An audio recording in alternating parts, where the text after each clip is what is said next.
아멘. 아멘. 예, 오늘 은혜 받으실 말씀은 히브리서 11장 1절 말씀 되겠습니다. 우리 1절에서 2절까지 읽으면 좋겠네요. 히브리서 11장 1절에서 2절. 예, 신약성경 364면에 있습니다. 우리 찾으셨으면 다 같이 읽겠습니다. 믿음은 바라는 것들의 실상이요 보이지 않는 것들의 증거니 선진들이 이로써 증거를 얻었느니라. 아멘. 오늘 읽은 본문의 말씀을 가지고 신념과 믿음이라는 제목으로 은혜를 나누도록 하겠습니다.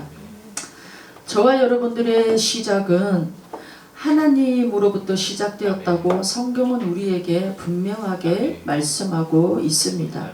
그것을 증명하는 말씀이 창세기 1장 1절 태초에 하나님이 천지를 창조하시니라.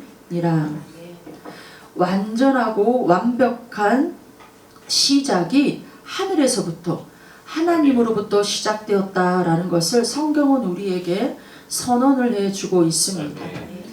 그러나 사단은 땅에서부터 시작하였다라고, 그래서 땅에서부터 시작해서 하늘에 닿아야 된다라고 그렇게 지금도 우리를 속이고 지금도 미혹하고 있습니다.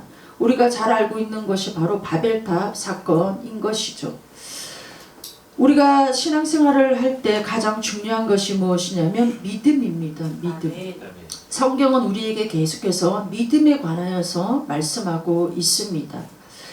히브리서 11장이 우리가 다 알고 있는 것처럼 믿음장이라고 합니다. 믿음장. 그런데 히브리서 11장이 믿음에 대해서 다 말하고 있는 건 아닙니다. 성경 전체의 각 곳마다 믿음에 대해서 말씀을 하고 있습니다. 히브리서 11장도 믿음의 어느 한 부분을 말씀하고 있는 것이지 믿음의 전체적인 것을 말씀하고 있지는 않습니다. 하나님께서 우리에게 보시는 것도 믿음이고 우리가 하나님께 나아갈 때도 믿음으로 나아가야 됩니다. 그런데 여러분, 믿음인 것 같은 신념이 있습니다. 이 신념과 믿음은 사실 그렇게 큰 차이를 느끼지를 못합니다. 그러나 엄청난 차이가 있습니다. 신념은 바로 무엇으로부터 시작하냐면 땅에서부터 출발하는 겁니다. 신념은 인본주의입니다. 믿음은 하늘에서부터 출발하는 겁니다. 신본주의입니다. 그러니까 신념은 우리가 주체가 되는 거예요. 내 자신이 주체가 되어집니다. 믿음은 하나님이 주체가 되어지는 거예요. 우리가 예를 들어보자면 기도가 있습니다. 기도. 뜻이 하늘에서 이루어놓은 것 같이 땅에서도 이루어지이다. 우리의 기도는 하늘에서 이루어놓으신 그 뜻이 이 땅 가운데 이루어지는 것이 우리의 기도인데, 사실 많은 사람들이 기도할 때에 내 뜻이 하늘에 이루어지기를 기도합니다. 그래서 내 뜻이 이루어지지 않으면 실망을 하게 되고 하나님을 원망하게 되고 또 교회를 떠나는 일까지 일어나게 되어지는 거죠. 이게 바로 신념인 거예요. 믿음이 아닌 거예요. 너무나도 많은 사람들이 믿음이라고 생각하지만 신념 속에서 신앙생활을 하고 있습니다. 결국 내가 좋아야 되는 거죠. 내가 주체가 되어져야 되는 거죠. 하나님의 어떠함이 아니라 나의 어떠함으로 말미암아 내가 만족함이 있어야 되고 내가 좋아야 되는 이것은 믿음이 아닙니다. 신념입니다. 신념. 믿음은 헬라어로 보면 다른 말로 하면, 믿음을 다른 말로 하면, 여러분들이 성경을 읽으실 때 믿음이라는 단어가 나오면 이 말로 바꿔서 읽으셔도 됩니다. 신실. 신실은 여러분 사악함이 없고 순수하고 진실한 것이 신실하다라고 합니다. 믿음의 헬라어는 신실이라는 뜻이 있습니다. 그러니까 여러분, 우리의 신앙생활은 다른 말로 하면 믿음 생활인 거죠. 예수님을 믿으면, 그래서 예수님을 믿게 되어지면 신실하게 살아갈 수밖에 없는 겁니다. 무엇에 대해서요? 하나님이 주시는 말씀에 대해서 신실하게 살아갈 수밖에 없는 거죠. 전에는 내가 막 세상을 쫓아갔던 사람입니다. 내 인생의 모든 것들을, 내 인생의 시간들을 허망하고 허무한 데 쏟아붓는데 내 인생을 다 바치면서 살아왔던 사람인데, 예수님을 만나고 나니까 무엇이 진정한 가치인 것이 알게 되어지고 어떤 것이 정말 생명인지를 알게 되어지니까 나의 시간이, 우리의 시간이 인생의 허망함과 허무함을 살아가는데 쓰는 것이 아니라 영원한 것에 위해서 내 시간을 쓰게 되어진다라는 것이죠. 바뀌어져 버리는 거죠. 이게 믿음에 나타나는 신실함이 되어지는 것입니다. 그러니까 여러분, 예수님을 바르게 믿으면 그 사람의 믿음의 눈으로 뭐든지 다 보게 되어지는 겁니다. 믿음에는 여러분 명사가 있고 동사가 있습니다. 명사는, 믿음은 헬라어로는 피스투티스라는 뜻이 있는데, 이건 뭐냐면 그냥 믿음이 어떤 것이다 라는 이론적인 설명을 하는 거예요. 믿음은. 근데 동사는 움직이는 거잖아요. 동사는 움직이는 것인데, 이것을 가장 잘 표현한 성경이 야고보서입니다. 행함이 없는 믿음은 죽은 믿음이다. 이건 동사거든요. 살아있다라는 거거든요. 움직이는 거거든요. 그러니까 믿음은 여러분 살아있는 거거든요.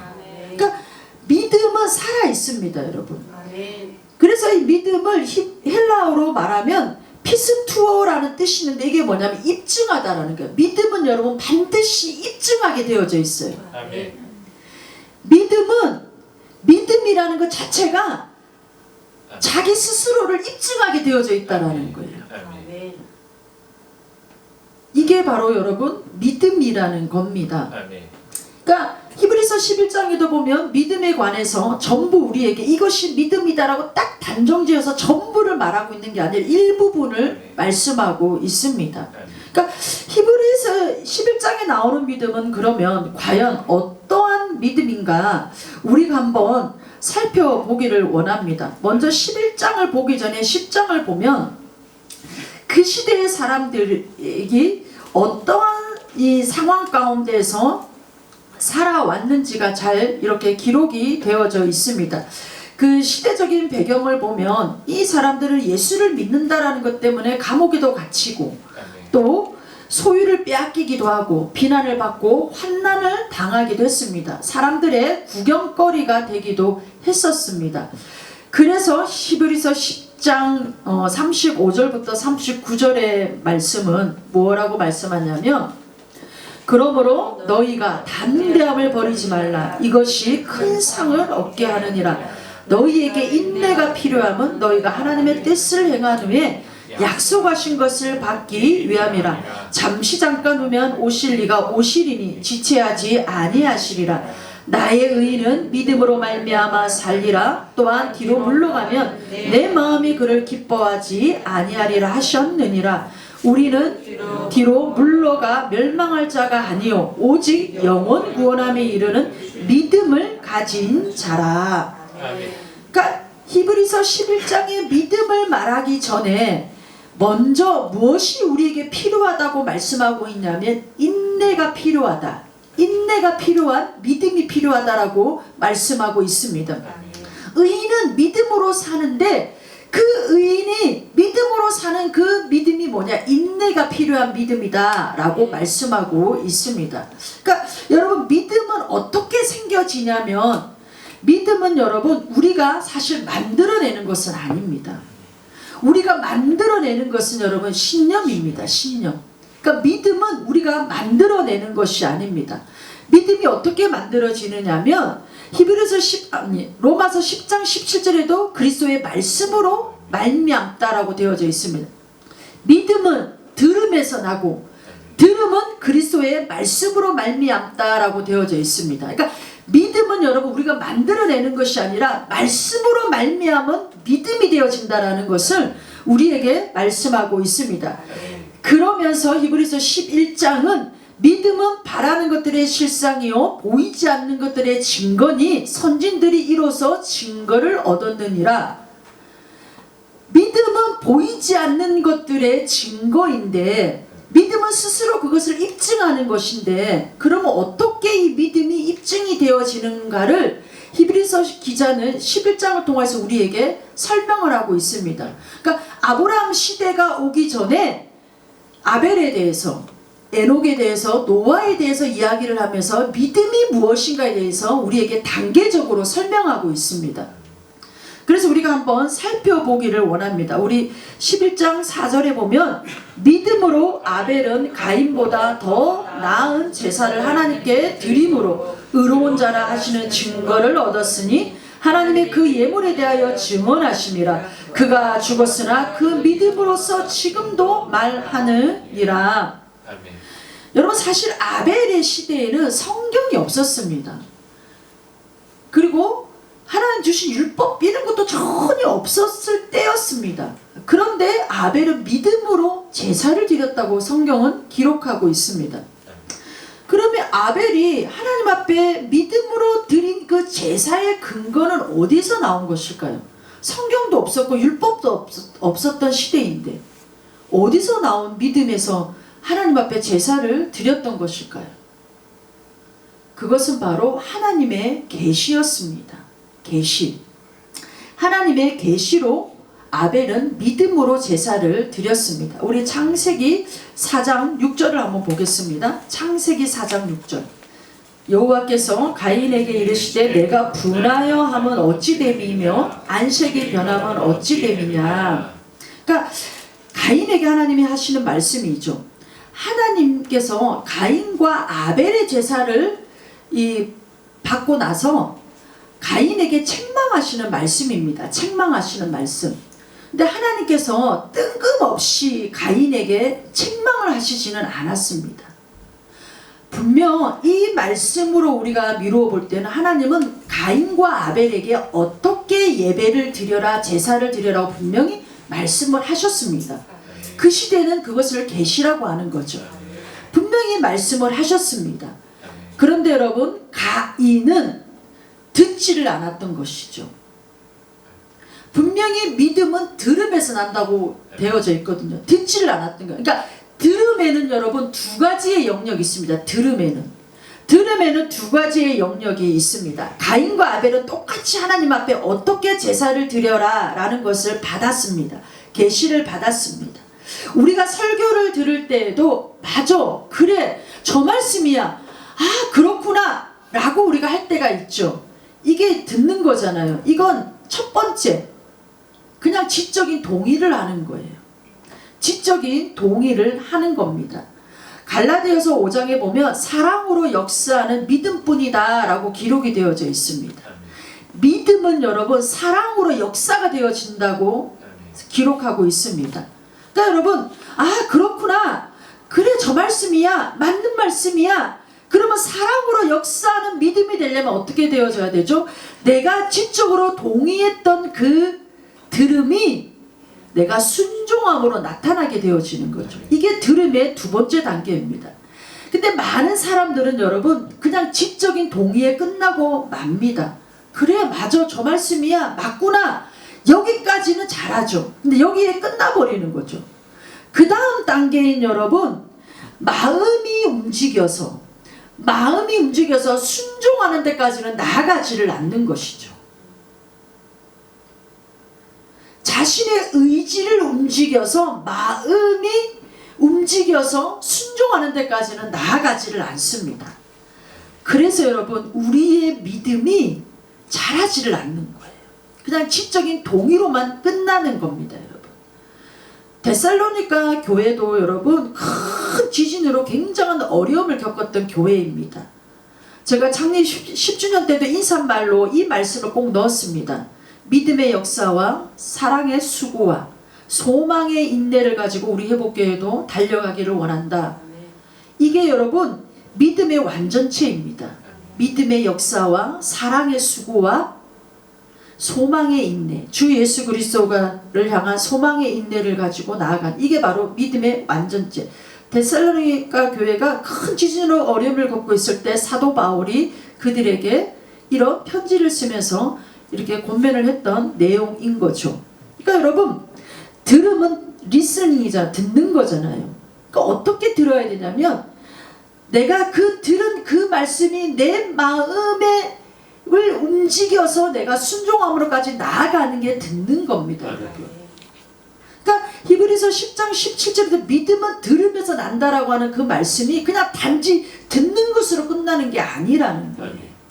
내가 그리스도의 말씀을 들었다면 순종하는 자리까지 나아가야지 나의 믿음이 온전한 믿음이 되어짐을 말씀하고 있습니다. 가인도 분명히 하나님의 말씀을 계시를 들었습니다. 그런데 하나님이 원하시는 방식대로 제사를 드리지를 않았던 것이죠. 근데 자기의 탓을 하는 것이 아니라 아벨 동생 탓을 하는 거죠. 하나님이 제사를 받지 않은 것에 대해서. 그 증거를 바로 히브리서 11장 4절에서 우리에게 말씀을 하고 있었던 것이죠. 자, 우리 히브리서 11장 4절로 다시 돌아오면 믿음으로 아벨은 가인보다 더 나은 제사를 하나님께 드림으로 의로운 자라 하시는 증거를 얻었으니 하나님의 그 예물에 대하여 증언하심이라. 그가 죽었으나 그 믿음으로서 지금도 말하느니라. 아벨은 잘 들었다라. 하나님이 원하시는 것이 무엇인지 잘 듣고 그대로 행했다라는 거예요. 이게 여러분 우리의 믿음의 출발의 첫 단계입니다. 잘 들어야 돼요. 잘 들어야 됩니다, 여러분. 그래서 여러분 우리가 서 있는 우리의 인생에 우리의 신앙에 우리의 믿음에 서 있는 발판이 무엇이어야 되냐면 말씀이어야 됩니다. 제가 말씀 예배 때마다 강조하는 게 뭡니까 여러분? 우리의 기준은 항상 하나님의 말씀이어야 된다. 내 기준이 아니라 하나님의 말씀이 우리의 기준이 되어야 된다. 그러니까 우리가 서 있는 이 발판은 하나님의 말씀이어야 됩니다, 여러분. 이 말씀을 들음이 우리의 믿음의 첫 단계가 되어지는 것이죠. 그 다음에 여러분 두 번째로 보면 5절을 보면 믿음으로 에녹은 죽음을 보지 않고 옮겨졌으니 하나님이 그를 옮기심으로 다시 보이지 아니하였느니라. 그는 옮겨지기 전에 하나님을 기쁘시게 하는 자라 하는 증거를 받았느니라. 믿음이 없이는 하나님을 기쁘시게 하지 못하나니 하나님께 나아가는 자는 반드시 그가 계신 것과 또한 그가 자기를 찾는 자들에게 상 주시는 이심을 믿어야 할지니라. 에녹에 대해서 말씀하고 있습니다. 에녹은 365년을 살았던 사람입니다. 그런데 창세기를 보면 300년을 하나님과 동행하다가 하나님께 들려올라 갔던 사람인 거죠. 그러면 365년을 살았는데 300년을 동행했다면 그 나머지 그 65년은 그냥 살았던 인생인 거죠. 그냥 살았던 인생입니다. 65년은 그냥 살았던 인생입니다. 그런데 이 에녹에게는 완전 생애의 전환점이 있었습니다. 65세 때에 생애 전환점을 맞이합니다. 아들을 낳았는데 그 아들의 이름이 무두셀라였습니다. 그 무두셀라의 이름이 무엇이었냐면 아들이 죽을 때 하나님의 심판이 임한다 라는 뜻이 있습니다. 아들의 이름이. 그때부터 에녹은 하나님과 동행하기 시작했습니다.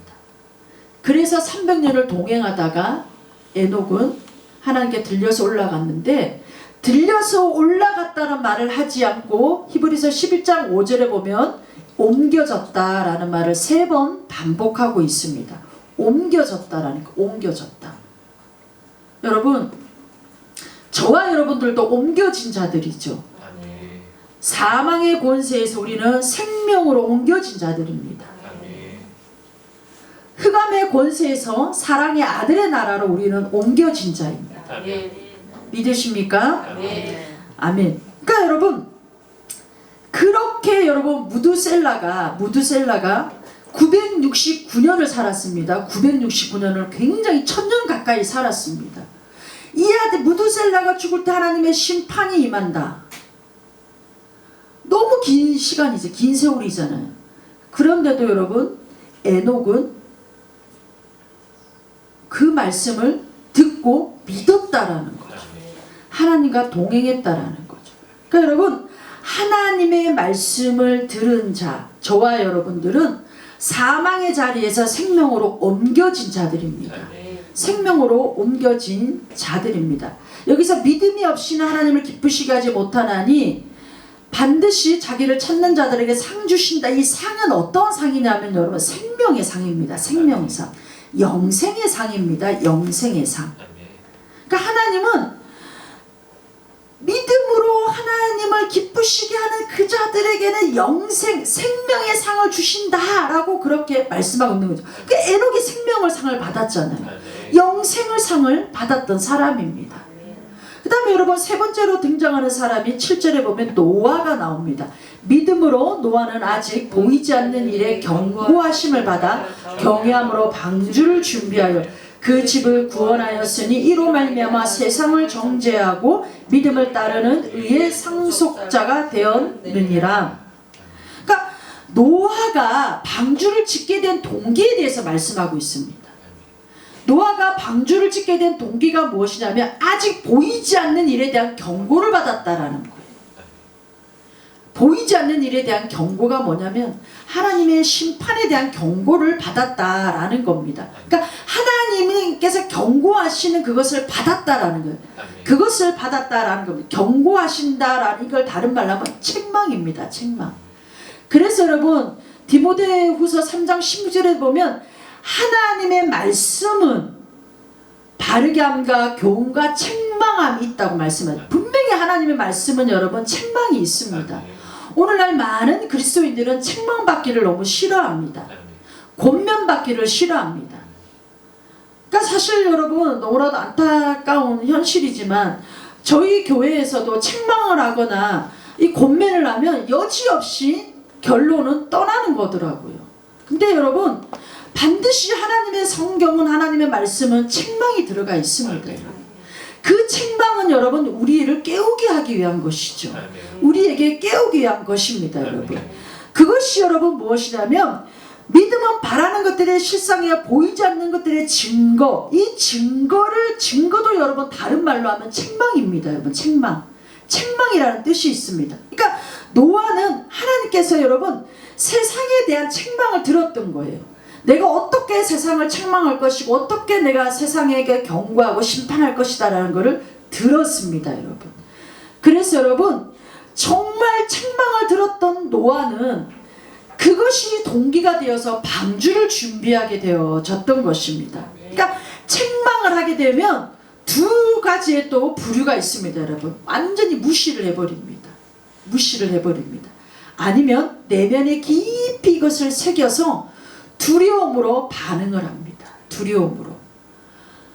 그래서 여러분 요즘 시대는 하나님을 경외하는 두려움이 없기 때문에 사람들이 여러분 막 살아갑니다. 여러분 세상 사람들 살아가는 거 보십시오. 막 살아가고 있습니다. 두려울 것이 없이 거칠 것이 없이 막 살아가고 있습니다.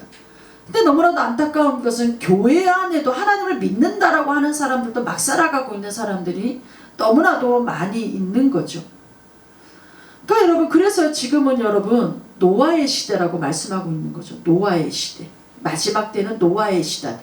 책망을 해도 여러분 노아는 그 경고하심을 새겨들었던 거죠. 근데 노아와 같은 시대에 살던 사람은 누구도 여러분 그 책망을 듣지를 않았었어요. 그러니까 방주를 짓든 말도 관심들이 없었던 것이죠. 여러분. 그러니까 노아는 세상을 향한 하나님의 책망을 받고 나서 짧지 않은 시간입니다. 여러분 120년이라는 건 너무나도 긴 시간입니다. 그러나 노아는 인내를 가지고 방주를 지었다라는 거예요. 인내를 가지고 방주를 만들면서 살아냈던 거예요. 방주를 지으면서 살아냈던 겁니다. 하나님이 세상을 향한 그런 이 책망에 무시하지 않고 경건한 두려움을 가지고 삶을 여러분 방주라는 삶을 살아냈던 것이죠. 노아는. 노아는 뭐 우리하고 특별하게 다른 자니까 노아는 하나님 앞에 뭐 특별하게 다른 그런 사람이니까 그렇게 방주를 지었겠죠. 아닙니다. 여러분. 노아를 말할 때 노아는 물론 당대에 뭐 의인이고 완전한 자라라고 그렇게 노아에 대해서 평을 하고 있지만 노아는 여러분 그렇게 하나님의 말씀을 귀담아 들을 수 있었던 것이 무엇이냐면 하나님의 은혜를 입은 자였기 때문에 그렇습니다. 은혜를 입은 자였기 때문에. 믿음의 전적인 동기는 여러분 사실 하나님의 은혜입니다. 여러분. 분명 여러분 우리가 믿음은 우리가 만들어내는 것이 아니라고 했습니다.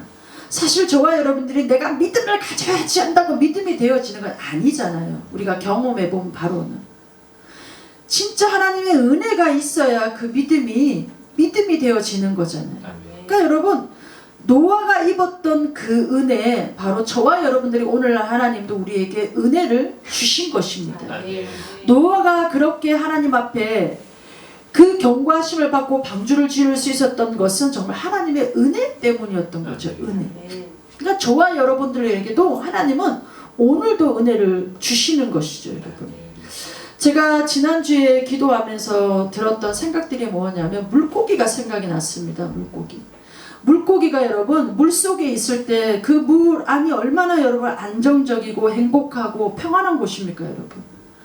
그런데 물고기가 그 밖을 탁 튀어져 나오는 순간 1분도 못 가서 죽습니다 여러분. 밖으로 튀어져 나와 봐야 그 물이 얼마나 귀하고 소중한 줄을 안다라는 거죠. 그냥 늘 나에게 주어진 그 물속, 늘 나에게 주어진 그 환경, 늘 주어진 그 속에서는 그게 그냥 은혜인 줄을 모르는 거죠. 은혜인 줄을 모르는 겁니다. 그냥 사는 건 줄 알아요. 근데 막상 탁 물고기가 밖으로 뛰어서 나와보면 아, 그 물속이 정말 나에게 생명줄이었구나. 나에게 은혜의 그런 물이었구나라는 걸 알게 되어지는 것이죠. 그러니까 저와 여러분들도 우리가 너무 평범한 이런 일상들, 너무나도 우리에게 주어진 이런 환경들, 이런 게 여러분 은혜가 은혜인 줄을 모르고 살아갈 때가 너무나도 많은 것이죠 여러분. 그래서 여러분 정말 우리에게 주어진 그런 이 환경들도 우리가 여러분 은혜의 시선으로 바라봐야 됩니다. 그 은혜의 시선으로 우리가 볼 때에 우리의 믿음이 여러분 이 다운되지를 않습니다. 그래서 여러분 인내라는 것은 정말 어려운 상황들을 견뎌내는 능력이잖아요. 인내가. 괴로움이나 어려움들을 참고 이겨내는 게 인내잖아요. 인내. 120년이라는 세월 동안 노아가 그 방주를 지으면서 사람들의 조롱거리와 비방거리를 받으면서 노아가 어떻게 여러분 인내 없이는 할 수가 없었던 일인 것이죠. 그러니까 그래서 로마서 5장에도 보면 환난이 인내는 연단은 소망을 이루게 한다라는 말씀이 있습니다. 그러니까 그래서 하나님께서 우리에게 야고보서 1장 3절에도 보면 인내를 온전히 이루라. 온전하고 구비하여 조금도 부족함이 없게 하려 하심이라 라고 기록이 되어져 있습니다. 그래서 이 인내의 사람이 되게 하기 위해서는 하나님은 반드시 우리에게 연단을 주시는데 연단은 뭐냐면 훈련인 거죠. 훈련 하나님의 다루심인 것이죠. 정말 네가 말씀의 사람이야? 정말 네가 기도의 사람이야? 네가 정말 성령의 사람이야? 그게 여러분 우리가 말로 한다고 되어지는 게 아니잖아요. 우리의 마음에 우리의 믿음에 다루심이 있어야 우리가 정말 성령의 사람으로 은혜의 사람으로 기도의 사람으로 예배의 사람으로 우리가 변화되어지는 것이죠. 여러분. 그런 사람들은 여러분 갖는 소망이 있잖아요. 그냥 이 땅에 있는 소망이 아니라 여러분 하늘에 대한 소망을 가지면서 살아가고 있는 것이죠. 그러니까 히브리서 11장에도 나와 있는 이 믿음의 선진들은 다 여러분 이 땅의 것에 마음을 뒀던 사람들이 아닙니다. 다 여러분 결국 그 환난이라는 것을 통하여 인내를 배우고 인내를 통하여 훈련을 받으면서 결국 이들이 가졌던 것은 하늘에 대한 소망이었던 것이죠. 오늘날에도 여러분 우리에게 이것을 말씀하고 싶은 거예요. 히브리서 기자는 믿음은 하늘에 대한 소망을 갖는 거라고 말씀하고 있는 겁니다. 신념을 가진 자는 하늘에 대한 소망을 가질 수가 없습니다. 항상 기준이 나이기 때문에 항상 내가 기준이기 때문에 하늘에 대한 어떤 것도 소망을 가질 수가 없는 것이죠. 이 마지막 시대를 살아가는 저와 여러분들 때로는 여러분 우리가 원하는 대로 일이 되어지지 않고 우리가 가고자 하는 방향대로 가지 않고 방향이 틀어질 수도 있고 정말 내가 소원했던 이런 일들이 정반대의 일들로 일어날 수가 있습니다. 여러분. 그럼에도 불구하고 우리가 흔들리지 않을 것은 하나님에 대한 믿음이 있기 때문인 줄을 믿습니다. 하나님은 여러분 언제나 옳은 일을 하시는 분이 아니십니다. 여러분, 하나님이 하시는 일은 언제나 옳습니다. 하나님이 하시는 일은 언제나 옳습니다. 하나님은 옳은 일을 하시는 분이 아니세요. 하시는 일 자체가 옳으신 거예요. 그 하나님이 여러분 우리의 생각과 하나님의 생각은 다르게 역사하십니다. 여러분, 우리의 길과 하나님의 길을 다르게 역사하실 때가 있습니다. 여러분. 그러나 그 하나님은 언제나 옳은 일을 하시기 때문에 그 하나님을 믿고 우리가 신뢰하고 나아가면 하나님은 여러분 자연히 우리를 하나님의 그 영생의 길로 우리를 인도하고 우리의 종착지는 바로 하나님의 보좌 앞이 되어질 줄을 믿습니다. 하나님께서 우리에게 주어진 이런 일상들을 은혜 가운데 여러분 그것을 감사함으로 받으면서 여러분들의 믿음이 하나님의 말씀에 기초를 두고 견고하게 서서 내가 흑암의 아들의 권세에서 사랑의 아들의 나라로 옮겨졌다라는 것을 내가 믿으면서 내가 이 소망에 있네 정말 예수 그리스도가 오실 것을 내가 바라보고 나아갈 수 있는 이 인내의 믿음을 가지고 끝까지 하나님을 붙들고 나아가시는 여러분들 되시기를 예수님의 이름으로 축복하고 축복합니다.